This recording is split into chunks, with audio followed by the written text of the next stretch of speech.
Yes, yeah, what I want to talk about is about the police checkpoint in the southeast. I don't know how maybe the in the southeast are going to work towards this. To try and work out to the police checkpoint, there are two of the southeast. And then they have been everywhere. At the end of the road, you see them collecting money for publicly without bloodshed. I don't understand. And what I want to talk about is about also the disabled and also the blind and all that. You know, most of them are kept inside the areas. They can't come out, get out, doesn't go. Don't even know that people see metal signal and they also break members. And most of them are not inside the room, feeling that maybe they are not even helping out society and all that. How will the Senate and also the government as well to find a way to talk to the traditional rulers, even the state, the community leaders, to try and bring out those people that have issues in their homes that don't have help? And we then give them one or two things they're supposed to do because no one can tell one knowing about the government and all that. How will we do about it? Thank you very much. I didn't get that second aspect. What is this saying talking about? Well, he talked about the physically challenged persons and how the Senate. Yes, we know that bill that was passed and the president accepted that bill recently. So he's asking about the workability. Is it possible for the Senate or the lawmakers to find a way to enforce and ensure that they have the help they need? Some of them in their families, they don't even have aids to get out and participate in the process, just like elections would come up shortly. So that's part of the question. Well, I'm happy you also answered part of it. We've been able to pass this disability bill, and the president has also graciously assented to it. The implication, the application and the implementation is beyond us now. It's outside the purview of the National Assembly. We're kind of functus official. What the best we can do is through oversight to ensure that those who are supposed to do the things they are supposed to do the right thing. But remember too that there are also punishments for those who offend the law regarding to this Disability Act. So I believe that it's a way forward. But let me also add this, that prior to the Disability Act, the Constitution is clear on the right of everybody not to be discriminated against. So that's even more powerful than the Disability Act. So that is an omnibus provision that has to do with people with disabilities. So nobody should be discriminated against on account of that, of the fact that it's disabled in any way. So I believe that our people can take advantage of that. So it's just that people find it extremely difficult to take legal options when their rights are abused. But of course, that's the best way to go. So there are sufficient legal provisions to protect those who are disabled. All right, he talked about police checkpoints. Well, I'm not in the position now to ban any police checkpoint anyway. So, but I am aware that the president of Ohanese, Nyamudu, had taken it up a number of times, with the police authorities. You see, so you have to balance these things. Remember, you have to balance between the need to protect lives and properties, and then also their freedom, to move about without those police checkpoints. Now, the chairman of Origi River local government, sometimes he came to me and said, look, they've just removed the army checkpoint and police checkpoint in Origi River. And what has happened is that the crime has increased in the area. So he was very worried. And then we had to do everything to make sure that those ones were restored. So these are the 10 things. So all we need to do is to ensure that those who are at those checkpoints are civil and civilized. They treat people with caution, that they don't accept money. So these days where you have phone and other social media, it's easy for people to take pictures of those taking bribe and send to the authorities. If we know, we can help them to follow it up and ensure that such a character is removed from either the police or the army. So all we need to do is to be alert. But if there's need for us to have security people around, that is fine. But we must be sure that they don't abuse the rights and privileges of our citizens. Okay. All right, it's political voices extra. Let's see if we can take one caller on the line at this point. All right. Hello, good morning. Are you there? Yes, hello. Can you turn down the volume on your radio and speak up so we can hear you? Good morning. Good morning to you. Tell us your name, sir. This is Okay. Go ahead. Greetings to the guest. Please, I want to ask him. He has done a lot of things in Enugu. I'm from Israel. Amansi in particular. At the time, I learned he wanted to start our road. But after some time, it was done just about 2 pools. We are only adding the road, and that's the end of the road till today. I want to ask him, does he have any plan to finish the road for us? Thank you so much. Thank you for your contribution and your All right. question. Well, yes, let me thank you for that observation. First, I'll be at the Zago, I believe, on Wednesday. Yeah, I'll be at the Zago on Wednesday for campaign. So I'm going to look at some of those projects. But basically on the road is talking about, it's already in the 2018 budget. So we're waiting for procurement. So put money in on that particular road. So our job is to ensure that we fund all the roads within our area. That we have been doing. And the particular road is already in 2018. If you want, you can speak to me thereafter and attend the amount that's involved. So we're hoping that once the procurement process is concluded, they will return to that road. So we're committed to doing our roads. I know that the Zago is heavily challenged in terms of roads network because of the way they live, because they have so many communities that are far in between. So we need to connect them to various communities by road, and we're doing exactly that. what are the chances of your party winning the forthcoming elections, in the presidential election precisely, also having a majority at the National Assembly? I'm drawing this question from one we have here, Chidumeje from Anambra says, it seems to me that Igbo leaders are not speaking with one voice on who to support for the office of a president. What are your thoughts? First of all, I'm not aware of any region, any part of Nigeria speaking with one voice. I'm not. So it's not anything to worry about. We have PDP supporters in the Northeast, we have AP supporters there as well. In the Northwest, we have PDP supporters, we have AP supporters. So in the Southwest, it's everything, the South-South. So I don't know why people keep saying about PDP, people not speaking with one voice in the Southeast. Where has it happened? When Obasanjo ran for office in 1999, he lost the Southwest and became president. So that is the beauty of democracy. People are entitled to support whom they want. So the Southeast will never speak with one voice. Will never. That's democracy, and I like it. So there's nothing to worry about that. The important thing is the majority. Where does the politics belong? That's the beauty of democracy. So I don't have a problem with that. So the APC had their Southeast rally in Enugu. PDP had their own. You can see the difference. They had their state rally in Enugu. We've also had our state rally yesterday. In fact, we had the local government tour, the ward tour of my senatorial district. You know, the people who came out in most of the wards in Enugu West, the number of people we saw there obviously were bigger than the state rally of APC. You know, so it's not anything for the person to worry about. So how do you react to the endorsement of the People's Democratic Party presidential candidate by Johannes Ndigo, which was done on the said day the president was here in Enugu, APC presidential candidate? How do you react to that news? Well, there have been criticisms. Well, I don't want to join in the criticism or in the conversation. They will have a very responsible president of Johannes. So we elected him to do what he should do, what he considers to be the interest of our people. So I don't have a problem with that. I'm not going to get myself involved in the controversy. But as a partisan politician, I want PDP to win. All right. So I'm not going to speak for Johannes. Very well. Okay, let's see if we can take. Let's call on the line 0809 925. Yes, hello. Right. My name is Emma. I'm calling from Omakati. Hello? Calling from where? Go ahead. Yes, he's calling from Umakati. Okay, good. Please. In America, we have Senator Kennedy, Senator John Kerry.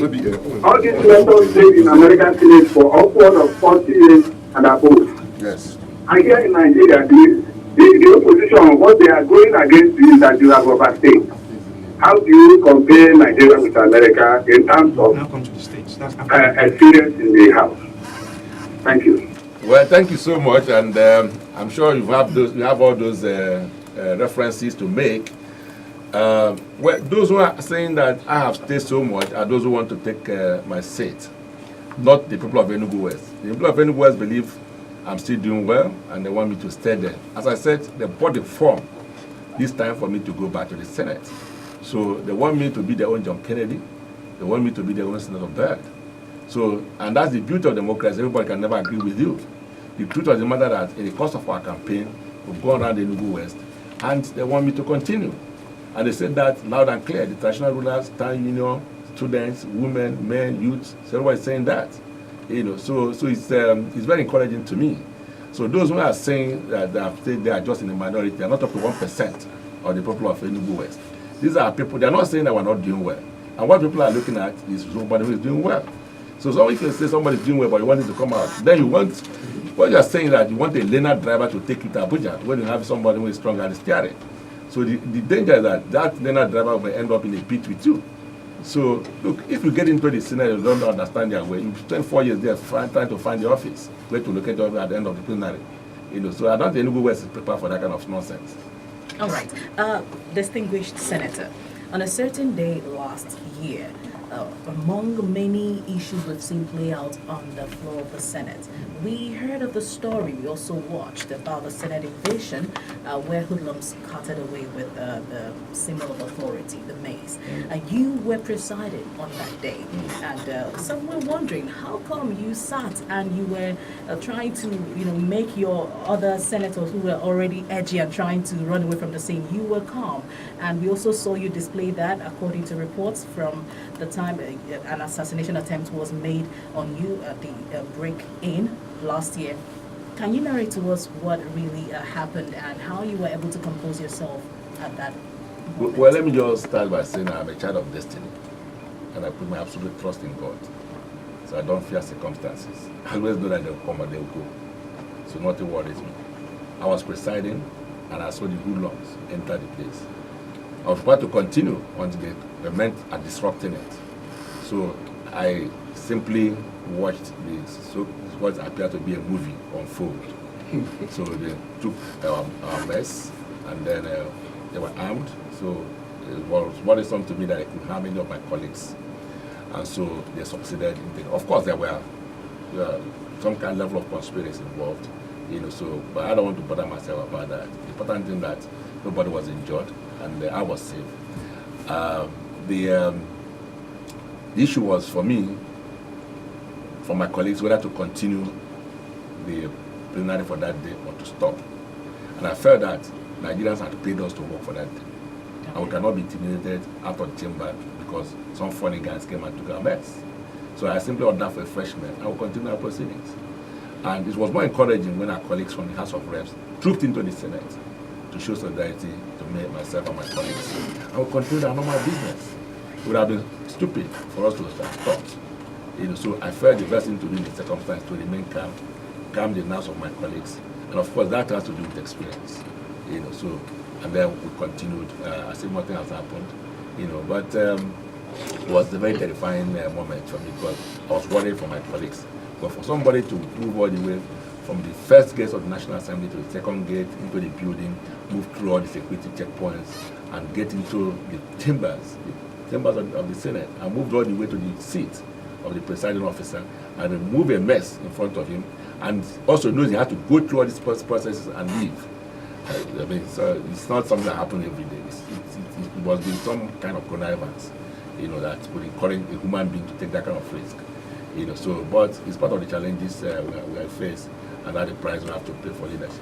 All right, it's Political Forces Extra on Enugu's 92.5 Dream FM this Saturday. We've been joined by the Deputy President of the Nigerian Senate, distinguished Senator Ekweremadu, answering questions on national and very critical and controversial issues we will return.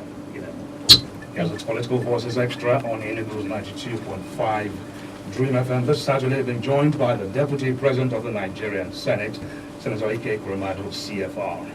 Distinguished Senator, let's come to your home state. You seem to be working in synergy with your state ministers. You do not. How well do you work?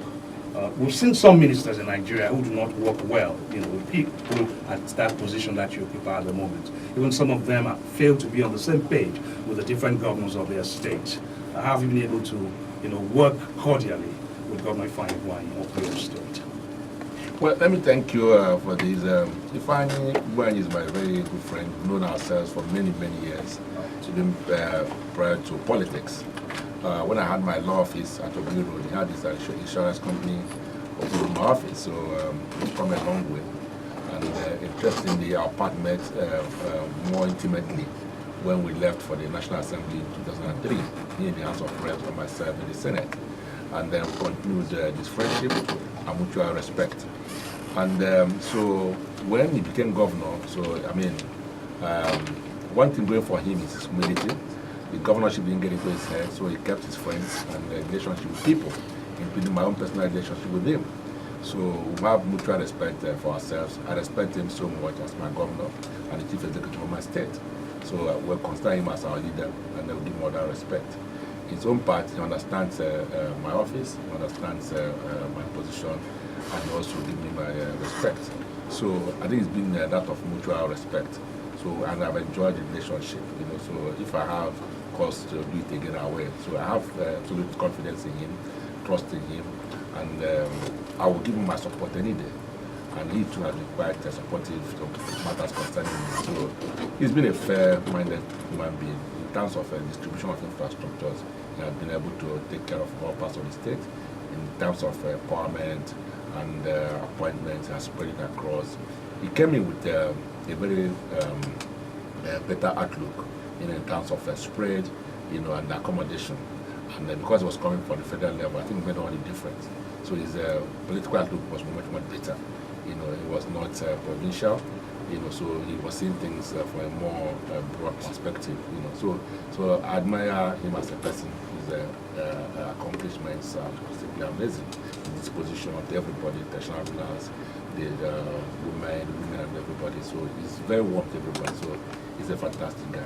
All right, Your Excellency, do you think such a relationship could be used to influence the state governors and their stand as it regards the issue of local government autonomy? You have served once as a local government chairman. So what do you think about it? Well, I don't think Enugu will have problem strengthening the local government administration. So the governor, I'm sure, is well disposed doing that. Secondly, because he's been a parliamentarian, he's not going to interfere in the position of the Enugu State Assembly regarding that. So I'm sure it's going to allow them to decide what they believe should be the best for our state and for our country. So that's not a big problem. So I'm sure Enugu State will be one of the states that will support local government empowerment. How have you been able to sustain the love and trust your people seem to have for you? After what happened, the blockade last year, we saw how people trooped out en masse here to support and to protest against that act. How have you been able to do that? I cannot thank the people of Enugu West in particular and the Enugu people in general enough for their support and encouragement. All across the state and all through the period of my tribulation and persecution, they stood by me. They visit me, they call me, they send messages to me, they prayed for me, they organized prayers, they organized rallies and all stuff. They welcome each time. So it was very, very encouraging for me. It's one of the things that helped me to pass through that period without breaking down. So I'm indeed very grateful to them. And I believe too that I owe them a responsibility to continue to represent them qualitatively, you know, making sure that their children who are looking for work or whatever opportunity I can find, I help them to have something to do in terms of infrastructure to ensure that whatever is possible using my position in the National Assembly, I'll be able to do that to provide the infrastructure, especially for those areas that are heavily challenged, you know, and those who cannot speak for themselves because they've elected me to speak for them. You know, so if you go to a place like Ogu, you know, there's a place they call Anikenano. It's made up of communities, you know, scattered on top of a hill with the various types of topography. Now, this place, they asked at 2 years ago, you can never dream of having any kind of access road, you know, I mean, because it can't even conceive it because of the topography. You know, the state government cannot even begin to think about it because no state government can afford to develop that part of Enugu State. You know, so what we now decided is that, look, if we're going there for campaign, in all these years was completely impossible. You know, so it just depends on their goodwill, their vote, whatever they bring, we thank God. So, but I felt that was not going to continue. Since they've elected me to represent them, I believe that that challenge is one of the, I consider their own challenge as my own challenge, and I need to deal with it. They didn't ask for it, nobody came. They never thought of it in the first place. You know, so because what we did, they never believed it would ever happen. So they never conceived the talk less of talking to anybody about it. So I decided that I'm going to do something about it. If it's going to be the last thing I do, I decided I was going to do it. So we decided to, on my own cost, to deploy some resources to do a study of how we can do a road that will connect all those communities. We did the survey. I sent my advice on project engineer booking, went with some people. They went all to the valleys and hills and all that. Took them a day. Sometimes I had to hire a helicopter to pass through those places to see what we can do. So after about a year or two, of trying to find the solution to that, we were able to come up with a design of a road that can connect those places. And then first national idea was to first introduce the national budget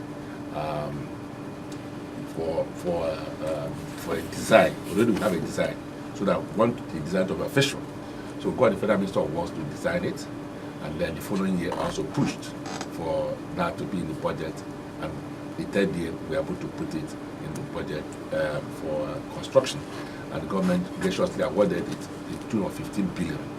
Now this will connect the communities of Ukwe, Ezere, Ubago, Mako, Widi, Uweme, Obunta, Newenta, Ubago, all those communities. Now, I'm happy to say that work has since started in those places, and I went to see for myself about 2 weeks ago. I was amazed. If you go there, you think it's South Africa. It's unbelievable. So, and I challenge the person who wants to come and see. It's one of the best topography you can find in Africa. So I'm so delighted, and their story is not different from what's happened in other places. I come from an area where during rainy season nobody goes there prior to our entrance into politics. Can't go to any part of any whatsoever during the rainy season because of the roads and the type of road we have there. So the government of the state could not do anything because the soil was quite challenging, so it's not something the state can do. So if you try the next day or next year, the whole thing will wear off. So we started to approach it, and then by the grace of God today, we were able to complete the Obundiabo, Banco, Akeze Road, join our borders with we've done the path from Neme to Odima, and also join our border with the other community, nearby community in Ishago and Ubu. So we've also continued the work from we're heading now towards Ojiriba. We've started from Ojiriba at some point. So right now the two roads will now connect themselves. We're also connecting our neighboring local governments outside the Enugu West, including in Kano East. We're doing a road from Newe to Nome, another part, that part of Kano East. And then of course from Four Corners in Ozara.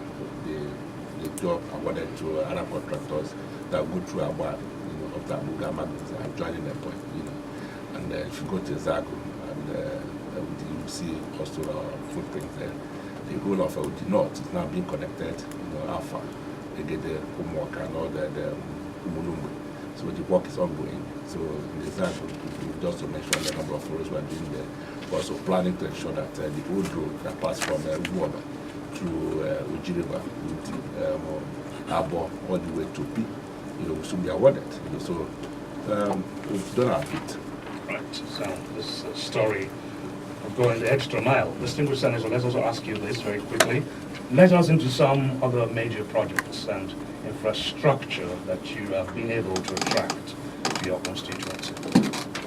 Well, as I said, we approach the infrastructure development in our area on need basis. So these places I've mentioned, they need roads more than anything else, and they're happy that we are dealing with that. Now, we also figured that our people need water. Now, in the issue of water, we discovered that the Enugu West divided into two. One is some part of Oji River together with Zago. They have underground water, so you can do boreholes and have water.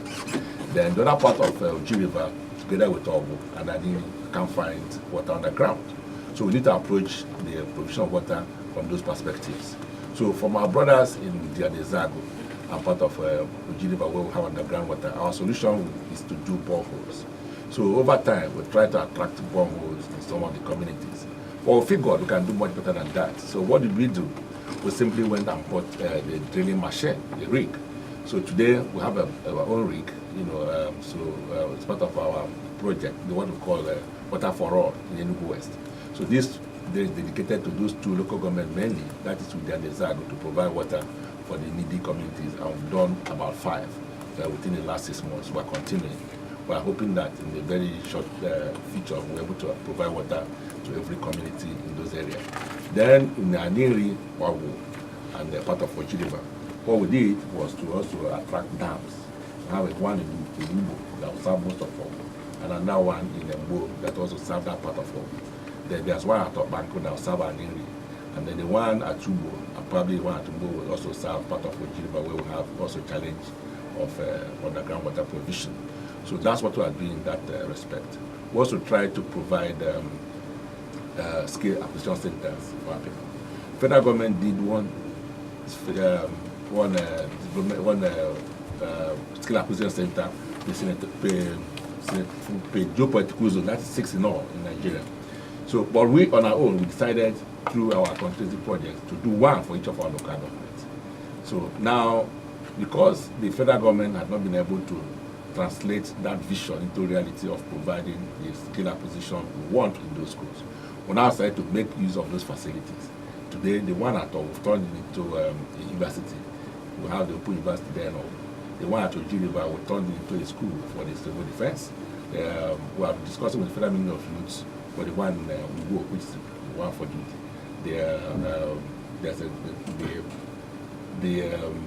There's an agency of the youth ministry that's going to take it shortly. The one at Aniri, we've also turned into a secondary school, the military command military school, technical school there, being operated by the Nigerian Army.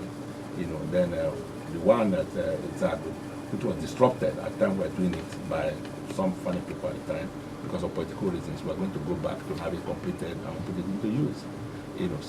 So we are looking at realistically at the development of our people and ensuring that we have not only infrastructural development but also that the human empowerment is there. All right, Your Excellency, now that you talked about the water project, there are rumors that some people opposed to you complained about the water project you came to commission exactly at one of your campaigns to the ward of one of the contestants to the senatorial seat of Enugu West. How do you explain that? Say that again? Some people said, rumors, that some people were opposed to the water project you went to commission. Oh, okay. Yes. Well, there are not that's a problem. But let me also say that, look, I consider myself not just the senator for Enugu West. I'm senator for the people of Enugu State, senator for the people of Southeast, and senator of the Federal Republic of Nigeria. So the issue of Enugu, I'll come back to your question, don't worry. All right. I just want to I look at the bigger picture, don't worry about small things.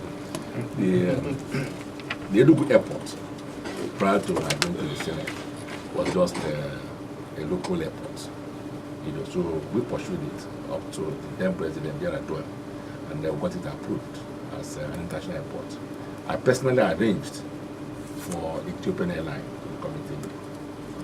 So we've also tried to look at the other things in which our people have had setbacks. South is the only part of Nigeria that has only one river basin authority. I pointed this out. I was able to sponsor a bill creating the second river basin. So we're hoping that once it was passed through the last Senate, but the President didn't assent to it before he left. We started the bill again, we passed through the Senate, we're waiting for concurrence at the House of Representatives, and then it will be law. And that will eventually happen. We've been able to push through the Southeast Development Commission. It also passed through the Senate. I presided personally to ensure that happens. We pushed it according to the House of Reps, and that will happen. The Enugu Odisha road, we're funding it, just like the Enugu Port Harcourt road. So the work there has been very slow, and we're going to keep pushing it. We're going to put more money on it this time. The second Niger bridge was started by PDP. I was there to lay the foundation stone with the last president for this one. And I'm happy that the present administration, under our pressure, is also continuing that project. So as I said, so let me come back to the issue of the water project again. I provided the water for the people of Egede through my constituency project in 2012. It was completed, it was working, and then after some time, it stopped working. I didn't know when it stopped working, but I remember that on the 23rd of December 2018, the traditional ruler of Egede, together with the town union executives, the councillor, women leaders, youth leaders, everybody came to my house. And they wanted me to help them to fix the pothole I had done in 2012. I said, what happened? He said some people vandalized it. And I assured them that before the end of January, that I would use my personal resources to fix it. So, and then we spoke about other things. Meanwhile, they had some internal problem in their community, dating back about 10 years. So, which they also complained to me in 2017, I believe. And then I was able to set up a committee that resolved it and helped them to push through the second community for the autonomous community and the traditional rulers. So part of the thing they came to do that was to thank me. So I've had a long-standing relationship with the people of Egede. So, and I promised I was going to fix it. So which we did. And we completed in record time. In 2 weeks, we got the place working again. Now, we had a lady who said she's running for Senate. So she now went and got some people to come and disrupt the process the day we came to recommission the project. Meanwhile, that's the only source of water in her own neighborhood, including her own house. That's where she gets the water she drinks. So she got some people to come and disrupt the process. So, but we refused to be distracted. So maybe, I think the Global Boys were misguided because they thought that the borehole had not been restored. So they were saying there was no water, no water. That was the thing they were saying anyway. So by that we commissioned and opened the taps, it was flowing endlessly. So they now left. Now, interestingly, they came to my house 2 days ago to come and apologize and say they were misled by the lady, Bekako. And I believe strongly that she must be responsible for the vandalization of that project in the first place. And also I attracted another road project. I've done a road for the Egede community, they can attest to that. But we decided to do a bigger one that will connect most of the north, including Egede. That project was supposed to start in Egede, because I have a lot of friends there. The same lady brought some hoodlums, and they also disrupted the process. So the people, the contractor had to go and start in Afa. So now when the young men came to see me, I've assured them that I will get the contractor to return to Egede as well. I don't know how people do their politics. If you are doing a politics and you believe it's by disrupting projects in your community that they're going to get any momentum, it doesn't work. People try to stop me in the past by trying to disrupt projects. When we wanted to do the development center, the youth center in Zad, some people, characters, went there and disrupted the whole place and then broke down the fence, destroyed the structures we were doing there. Unfortunately to them, we couldn't complete the project because of that exercise. And then we didn't have the opportunity, of getting more funds to also do that. Today, that's why Ezago is the only local government center without a functional youth center.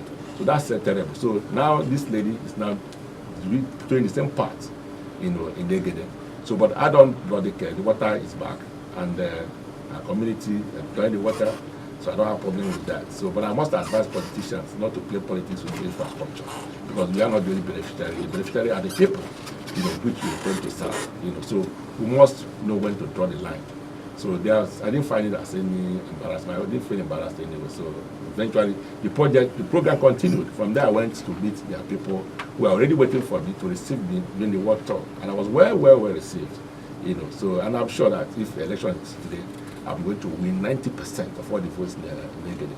Right. It's Political Voices Extra on Enugu's 92.5 during FM this Saturday. We've been joined by the Deputy President of the Nigerian Senate, the Ekweremadu CFR. Let's take more of your contributions on the telephone line, 0809 8888 925. Deny all the promises they make about restructuring. Mr. President has honored it. Mr. Vice President has voiced against it. But these voices are not enough. On our cause. How sure are eventually later elections that they will restructuring? Again, another question I want to ask: how do we make our leaders accountable? Because we suggest, I would say that our laws should be amended to stop our leaders from embezzling Nigerian work. One, the law should be amended that any governor or president that fails to pay salaries up to 3 times in a year should be impeached. Secondly, all our resources should be judicially spent and accounted for. failure and success is there. Again, our government was made to work. Some of them prefer sitting down, sponsoring other states where it should go. All right, you need to quickly round off now so that others can also join in this conversation. All the same, many thanks for raising some of this. All right, let me thank you for your sentiments and your contribution. So it's just both a question and also comment. I agree with you on the issue of restructuring.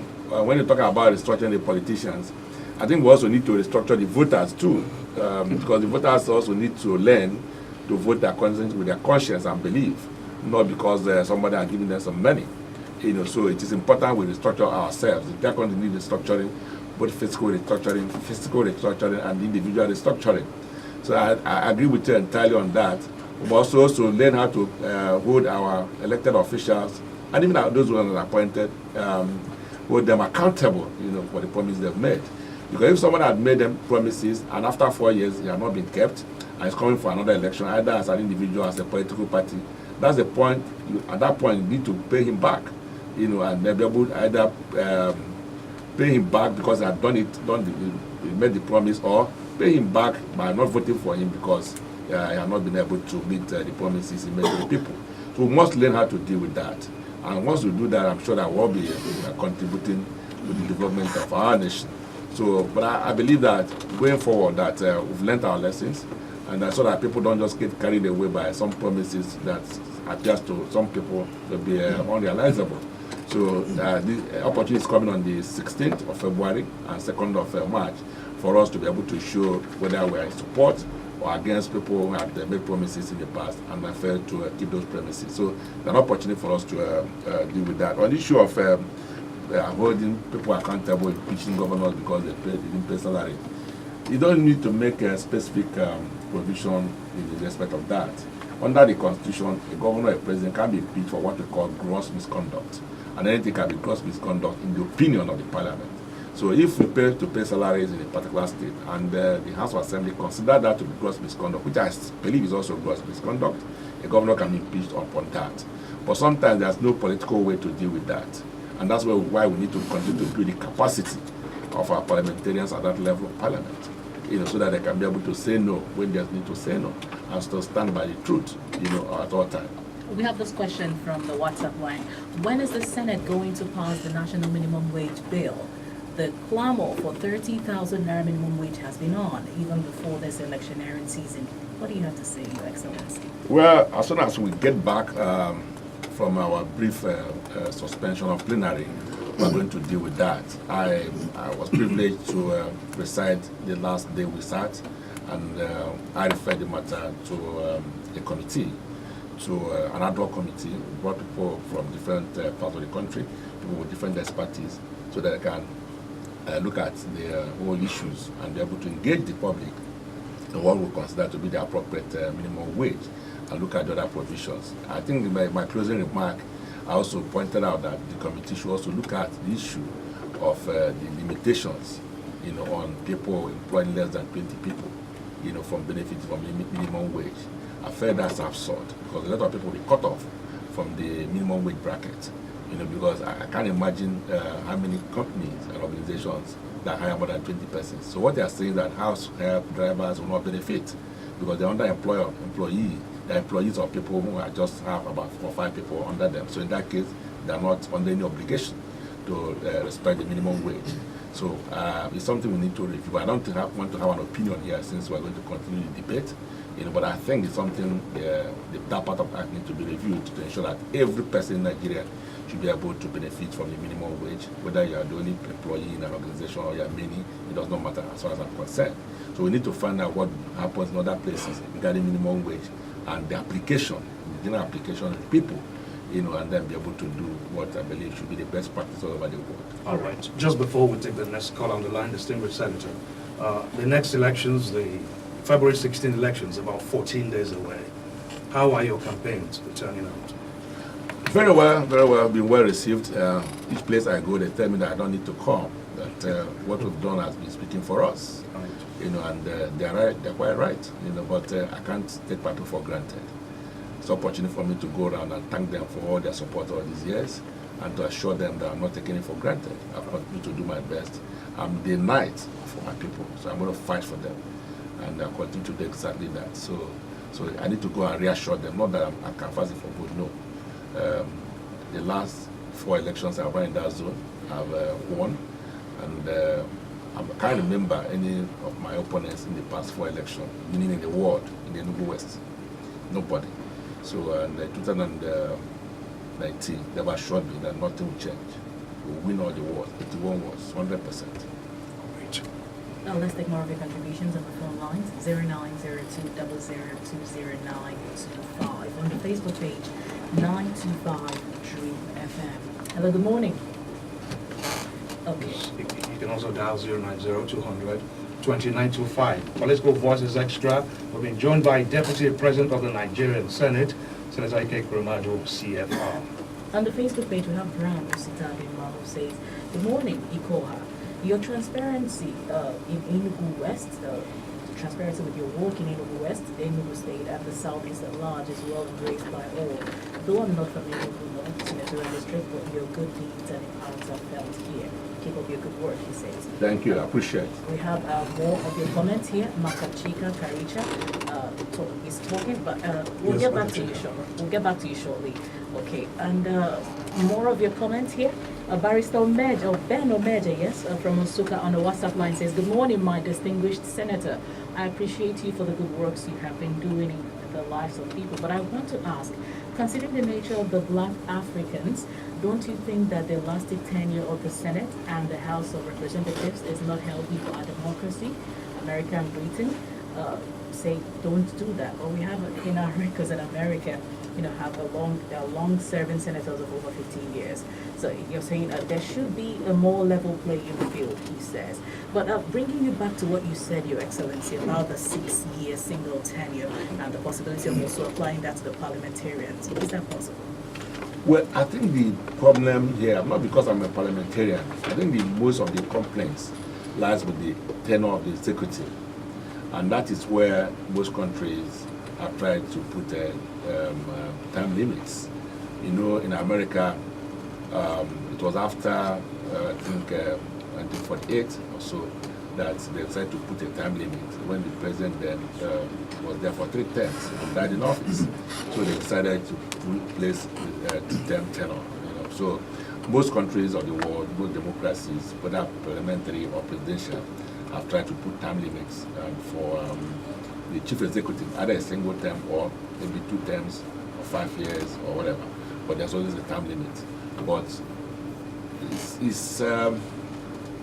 there are very few countries that have put time limits to parliament, because the parliamentary is like wine, it gets better with age. And the wisdom here is that you have to keep institutional memories, so that when you've been in parliament for so many years, you're almost like an institution yourself. People ask you how you were able to resolve certain issues in the past. By the grace of God, I have sent 4 presidents. I was senator when Obasanjo was president. I was senator when Yaradua came. I was senator when Jonathan came. I met this one. So it is easy for me to relate what happened in the past. And that has helped my colleagues in the National Assembly to be able to navigate certain issues. Some of us were there, we were able to tell them how we were going to resolve that, and they've benefited from that experience. So it's not just enough just to come to the clamor for saying term limit. You can succumb maybe to the executive, but in the parliament, I'm going to live there someday, but I think it is our best interest that parliamentarians who are doing well should be allowed to stay, so that they'll be able to help even the executive in dealing with institutional memories, and then they'll continue also to drive a process that will be able to promote reforms, because they've seen the good, the bad, and ugly. So I think that is something we need to think through. All right, distinguished senator, on the Facebook, Stephen Reginald has just raised a question. Yes. He says, Iko and Igbo, my question is, what move did you people in the Senate make, about the ASU strike, since the strike since last year, November? Well, thank you so much. It's been very sad for me to know that most of our children are outside the school on account of the strike. I'll address that, specifically, but I think we need to deal with, on a more holistic angle, how to make sure that these strikes don't come, at all. And then it doesn't happen in any civilized world. It's only in a place like Nigeria we hear about striking by academic staff union. So it's embarrassing, it's unacceptable, and we need to deal with it once and for all. But here, I think our committee on education have been engaging, also they've been engaging the minister. They've been involved in all the negotiations. So, but you remember that we cannot on our own call off the strike, and they cannot provide the fund they want. It's only the executive that can do that. Our own is to help to bring them to table, all the parties on table, and then continue to push for an early resolution. And we've had resolutions in the Senate that this matter has to end as quickly as possible, so that our students will go back to classes and our teachers will go back to teach. And I hope that with this last meeting they had and the one that's coming up shortly, that this matter will be resolved. Okay. Your Excellency, you earlier spoke about making or your contributions as regarding the Enugu International Airport. Yes. Now, we know what the state is like. There have been visits, oversight visits to, of course, make things work better in terms of, working on the facilities that are already wearing out. Now, what were the specific contributions of the Southeast and Enugu State caucuses of the National Assembly in making sure that we have a revamped international airport at Enugu? Well, thank you. As I said, we did our best to bring about the internationalization of Enugu Airport. Now, there was a milestone, and I remember that when that happened, my colleagues and myself from Enugu, we had to put together the money that would do for us as a constituency projects and put it in development of that as a seed money to start the process of making sure that planes from outside Nigeria land in Enugu. So it was quite rewarding. The federal government also continued to support that process. And if you notice, within that period, we also tried to ensure that the chairman or the chairpersons of the aviation committee, both the Senate and the House, were from the Southeast. It was deliberate on my part to ensure that we realize all that we need to do. And that worked for us, because when the federal government decided to borrow money to do 4 airports across the country, including Abuja, Port Harcourt, Lagos, and I believe Kano, Enugu was excluded. So we insisted, but at that time the loan had been negotiated. So we now decided that the same drawing for all those places must be applied to Enugu and let the federal government pay for the one for Enugu. So the Enugu International Airport new terminal building is the only one from those 5 that have been funded directly by the national budget. It had to be our own insistence. And we've tried as much as possible to provide for it at all material time. The problem has been that the government failed most times to raise the funds for the completion of the project. Now, remember too, at some time the runway was shut down for resurfacing. It happened. Now, today that runway has also gone bad. It's destroyed. It's not working. It's in a very dangerous state. Most pilots will come to Enugu, they complain bitterly about it. Now, I've taken up this matter together with my colleagues and the governors from the Southeast. We've engaged the president on a number of occasions on this, not once, not twice. And they've sent the Minister of Aviation to come and have a look at it. They tried to patch it. Our last meeting with the president, we made it clear to the minister that it's not about patching. It's about removing what they have there now and redoing it. I had to speak to the managing director of PW, who did the surface in the first place. And he said to me that what they did was the design given to them, and that design did not contain the drains, the internal drains, inside that runway. So what happens that when there's rain, when water collects there, it doesn't go out, and then the thing soaks, and after some time, it starts giving away. So now, what means therefore that they need to remove the entire thing, the design is, and they just like what happened in Abuja Airport, put a fresh surfacing on it. So it needs complete revamping of the runway. So, and that means that the airport has to shut down, but that sacrifice we need to make, we're going to save lives of people, flying that place. So we're working on that. We're hoping that with this 2019 budget coming, we'll be able to ask those authorities in the airport there to let us know the exact amount and all that needs to be done in order to fix that runway. So once we have the figures, we'll be able to push it through the budget process in 2019. The other challenges are things like the landing light, the aviation light there. Strangely, the contractor was supposed to provide it in the, as part of the project. So according to the contractor, he had ordered for it, but the government had refused to pay. So thing came and refused to put it. Instead of the government going to pay him, they decided to go and put solar panels. So now the problem with the solar is that you can't increase the intensity of the light if the airplane is approaching. So it just went constant. So if the weather is bad, which the pilot requires to increase the intensity, you cannot because it's solar. But if it was a regular lighting, they can increase it to enable the plane to be guided to land. So that's another problem. So we need to ensure that we're going to remove the solar enabled light there and be able to put the regular ones, and the government has to pay for it. So we're trying to figure out how much that costs so that we'll be able to put in the budget. But as I said, it's not just putting the budget, we'll be doing this year after year. But the government has consistently refused to release the funds. Right. Your Excellency, distinguished Senator, your final message to your constituents. Well, I'd like to thank them for their support all these years. It's been very humbling for me, and it's also been an experience for me to have an opportunity to serve them. And every day I dream of how to serve them much better. And I'm happy that they appreciate what we're doing. Everywhere we go, they show a whole lot of support and encouragement. And let me say here that I'm dedicating myself to their service, absolutely dedication myself to the service of my people. And my people here, I'm not just talking about the Igbo West, I'm talking about my state, I'm talking about the Igbo people, I'm talking about the Nigerian people, and then the humanity in general. So we continue to serve them with the best of our abilities. And specifically for Enugu West, we'll be rounding up our campaign on the 12th of February, and we're hoping to throw a big party for our people. And what we intend to do is at all going to do not just the final rally, but it's going to be like almost like a carnival. My friends who are in the entertainment industry and shown interest to participate in that final rally. I just spoke with Timaya this morning. So I spoke with Davido, Pajorakin, and one of my friends from Port Harcourt. So they were coming. But yes, the Duncan Mighty, I spoke with him this morning. So everybody's rushing to be part of that show. So we're going to entertain our people. And we want everybody to come. You don't need to come from Enugu West. Anybody can come and be part of that show. All right, Your Excellency, quickly before you go, can you help us clear these rumors, if they are rumors?